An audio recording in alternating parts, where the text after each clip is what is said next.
संतोष है। एक हास्यमय पौराणिक कथा कह करके संतोष शब्दों को मैं परिभाषित कर दूं अथवा आगे अपनियत समय में मैं वाणी को विराम दूंगा। एक हास्यमय संतोष का अर्थ क्या होता है? जितनी हमारी औकात है उतना ही हमको प्राप्त होगा। आपके पास बाल्टी हो, बारिश तो हो रही हो, लेकिन आपने बाल्टी रखा है तो बाल्टी भर ही जल आपको प्राप्त होगा। आपने लोटा रखा है तो उस लोटे में ही आपको जल प्राप्त होगा। आपने कोई गिलास रखा है उतने भरी जल आपको मिलेगा। आपने कहीं कप रखा है, प्याला रखा है, उतना भी जल मिलेगा। कहीं किसी ने ड्राम रखा है तो ड्राम भर मिलेगा। और कहीं बहुत बड़ा सरोवर हो तो सरोवर में विशाल जल होगा। क्यों परेशान होना? दूसरे की ऐश्वर्य, दूसरे की वैभव, दूसरे की कीर्ति देकर के क्यों अपने आप ईर्ष्या करना, क्यों द्वेष करना? हमारा जो है हमारे पास रहेगा, हमारा जो है हमारे पास रहेगा। ये विचार करके हमेशा संतोष में जीवन जीना चाहिए। एक राजा थे, बहुत बड़े यशस्वी राजा थे। उन राजा के मंत्री जो थे और बहुत बड़े ईमानदार और सत्यवादी थे। भगवान के प्रति निष्ठा उनकी रहती थी। हर बातों में वो कह देते कि भगवान जो करते हैं सो ठीक करते हैं। स्वभाव होता है किसी किसी का, और मंत्री साहब का ही स्वभाव बन गया था। हर बातों में काम करते, भला होता, बुरा होता, हानि होता, लाभ होता, जय होता, पराजय होता, वो सब ठीक है, लेकिन भगवान जो करते हैं सो ठीक करते हैं। बात तो ठीक ही है, परमात्मा जो भी करते हैं वो ठीक करते हैं, ये बात ठीक है। लेकिन कभी कभी रास्ता में कोई जा रहा हो और रास्ते में किसी को ठेस लग गया, आप भगवान जो करते हैं सो ठीक करते हैं, कैसा उसको लगेगा? उसका उंगली कट गया, उसको चोट लगा हुआ है, आया कहे भगवान जो करते हैं सो ठीक करते हैं। लेकिन मंत्री जी का स्वभाव था। मंत्री का मतलब क्या होता है जी? मंत्री किसे कहते हैं? जिसकी मंत्रणा से, जिसके संदेश से प्रजा का हित हो उसी का नाम मंत्री है। राजा का मंगल हो उसी का नाम मंत्री है। राजा साहब, मंत्री जी, संतरी जी और सेवक लोग एक दिन राज के निरीक्षण में जा रहे थे। जाते जाते कुछ ही आगे बढ़े होंगे, अचानक राजा साहब का अंगुली जो है वो रथ के कहीं लगा अपने आप में, और उसमें उनका अंगुली कट गया। अंगुली कट गया, किसी कील में लगा होगा, कहीं लोहे में लगा होगा रथ का। अंगुली तो कट गया राजा साहब का, और राजा साहब का अंगुली कट गया। मंत्री जी ने सेवा किया, बहुत सेवा किया, और सेवा करने के बाद स्वभाव जो था, संतोष धर्म को मानने वाले थे, उन्होंने कहा भगवान ने जो किया सो ठीक किया।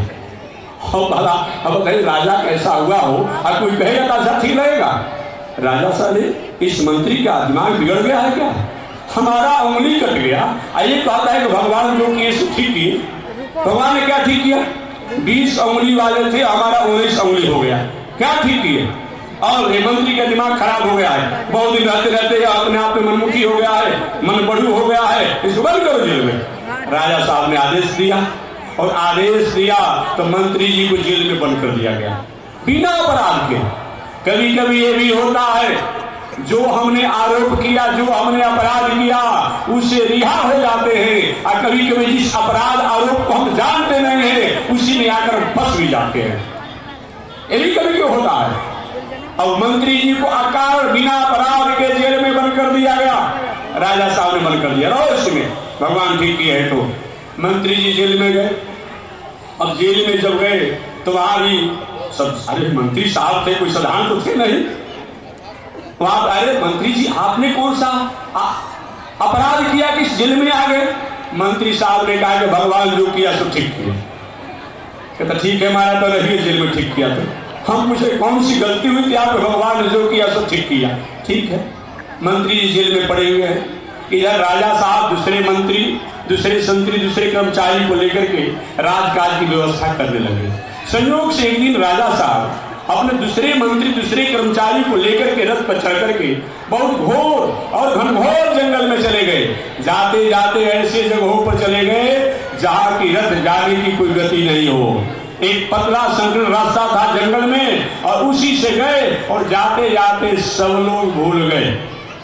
मंत्री जी अलग चले गए, राजा साहब अलग चले गए, संतरी जी अलग चले गए, सेवक अलग। ऐसा क्यों होता है? ऐसा घनघोर जंगल होता है, भूल जाते हैं लोग, सब लोग उसमें भूल गए, भटक गए।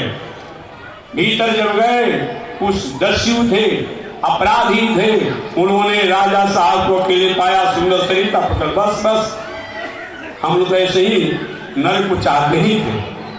अब वहां राजा साहब रह गए हैं जो अपराधियों की आप अंकुश में आ जाए, कब्जे में आ जाएंगे। अब वो राजा मानता है, उनको पकड़ करके अपराधी ले गए और ले जाकर अपने चोरों का सरदार था, साहब आप बहुत दिनों से अपने पुत्र की मनौती में, पुत्र होने की मनौती में कहा था कि अगर मेरा पुत्र हो जाएगा तो नर पशु का मैं अपने आप बलि करूंगा। ये सुंदर नर मिल गया, इसको बलि दीजिए, आपकी भद्रकाली प्रसन्न हो जाएगी। भला भद्रकाली बलि मांगती है जी? ये बताइए, आप जिसको जगदम्बा कहते हैं, जिसको जगत जननी कहते हैं, तो मैं निवेदन करना चाहूंगा महानुभाव से कि अपने ही माता, अपने ही बेटा को कि अपने सामने उसकी हत्या चाहेगी? ये कैसा धर्म है जी? ये काहे का धर्म है जी? ये किस प्रकार का धर्म है जी? इस धर्म से क्या होने वाला है? कुछ होने वाला नहीं है। मैं निवेदन करना चाहूंगा, हम संसार में, हम जो पढ़े लिखे मनुष्य हैं, ये माता पिता के पढ़े लिखे पुत्र हैं। ये पशु पंछी जो है, ये गूंगे मूर्ख और अज्ञानी पुत्र है। माता पिता को जो पुत्र नहीं पढ़ा लिखा होता है, गूंगा होता है, मूर्ख होता है, उस पर जितना स्नेह होता है उतना पढ़े लिखे पर स्नेह कम होता है। कि माता पिता जानते हैं कि पढ़ा लिखा बेटा तो अपना काम चला लेगा। देखेंगे घर में पागल लड़का हो, दिमाग में हल्का हो, एक लड़का डॉक्टर हो, इंजीनियर हो, साल में एक दो बार माता पिता पढ़े लिखे लड़के से फोन से बात, बेटा ठीक हो?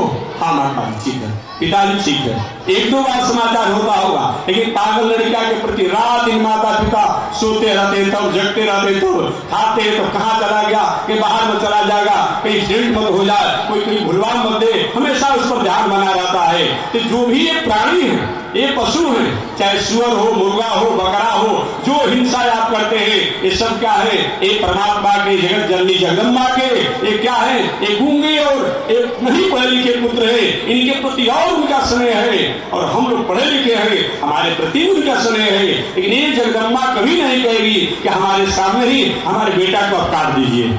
ये कौन सा धर्म है जी? और ऐसा करते हैं, एक कभी ऐसा धर्म नहीं हो सकता है। एक व्यक्ति ने हमसे कहा कि महात्मा जी, एक किताब में तो लिखा हुआ है, हमने किताब में लिखा जो होगा तो उस काल के अनुसार लिखा होगा, उस परिस्थिति के अनुसार लिखा होगा। ये नहीं जैसे रास्ते में कोई जा रहा है, अचानक किसने कहा हमारा अमुक काम हो जाएगा तो हम इस पेड़ में चिरकुट लपेट देंगे, तो ठीक है, संयोग से उसका काम हो गया। और उसने माना कि हमने इस पेड़ में चिरकुट लपेटने का जो मनौती किया था, माना था, इसीलिए हमारा काम हो गया। अब जो जा रहा है अब उसमें चिरकुट लपेट रहा है, कपड़ा लपेट रहा है, एक कहता चिरकुटवा बाबा है, एक ढीला हवा बाबा है। भला ही होता है? यदि किंचित कभी किसी किताबों में, कई ग्रंथों में ऐसी कोई बात होती भी है, वो काल के लिए हो सकता है, वो परिस्थिति के लिए हो सकता है, वो हमेशा के लिए वो धर्म नहीं हो सकता है। एक उदाहरण देकर तो मैं आगे बढ़ जाऊंगा।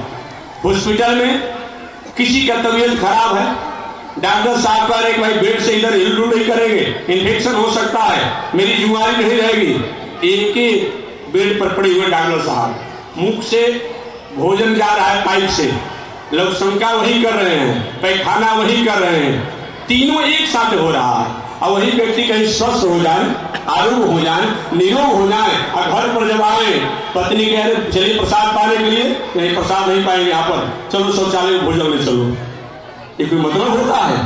पति अरे हमारा शौचालय भोजन थोड़े किया जाता है, ठीक नहीं। हॉस्पिटल में तो शौचालय, लोग शंका, भोजन तीनों एक साथ करते थे। तो कहीं वहां तो तबीयत खराब था इसीलिए काम करते थे, अब ऐसा काम नहीं चलेगा। यही बात है। यदि किंचित कहीं किस किताबों में, कई ग्रंथों में कोई ऐसी तामसी बात आती है, कोई राजसी बात आती है, वह काल और परिस्थिति वो व्यक्ति के अनुसार होता है, अब उसको आप एक परंपरा बना देते हैं। एक आपकी बुद्धि की बलिहारी है, और मैं क्या कर सकता हूँ। कोई भी धर्म में कहीं हिंसा की बात आती है, तामसी वृत्ति की बात आती है, वो धर्म नहीं हो सकता है, वो हिंसा नहीं हो सकता है। धर्म का मतलब होता है अहिंसा परमो धर्म। ये मैं निवेदन करना चाहता हूं। तो देश काल पात्र के अनुसार कोई बात हो तो उसको समझना चाहिए, विचार करना चाहिए, हमेशा उसको एक रूढ़िवादिता में नहीं लेना चाहिए। चलिए मैं आगे बढ़ रहा हूं। मंत्री जी तो जेल में हैं। राजा साहब को छोड़ के जो उनके कर्मचारी थे पकड़ कर ले गए।